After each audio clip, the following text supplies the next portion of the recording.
Is it okay for Christians now to have other gods, to make idols, to take God's name in vain, to dishonor our parents? I think most people would say no, most sane people. There are some that actually claim we don't have to keep the 10 Commandments anymore because they are the ministry of death.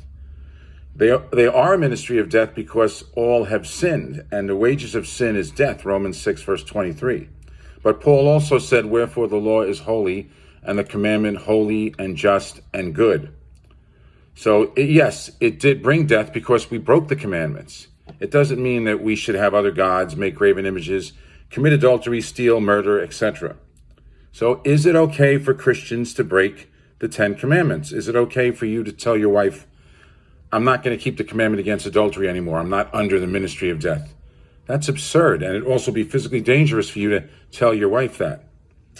Once again, they only are a ministry of death in a sense because we have all broke them, and we are all under the death penalty.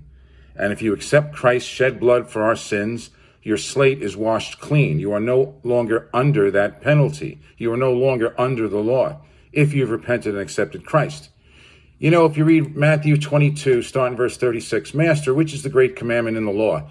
Jesus said unto him, Thou shalt love the Lord thy God with all thy heart, with all thy soul, and with all thy mind. This is the first and great commandment.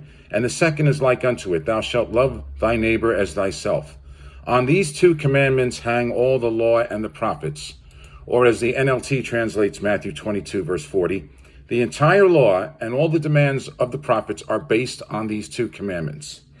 The 10 Commandments show how to love God and how to love neighbor. Incidentally, Jesus was quoting Deuteronomy 6:5 and Leviticus 19:18. Not really what one would quote if they were going to get rid of the Old Testament. But I ask again, is it okay for Christians to dishonor their parents, to murder, to steal, to lie, covet, etc.? Nobody would ever make that absurd argument except for the one commandment they refuse to keep. The day that was blessed at creation and has never been unblessed. For those of you keeping the Sabbath, the fourth commandment of a holy God, have a blessed Sabbath. Peace all. Bye-bye.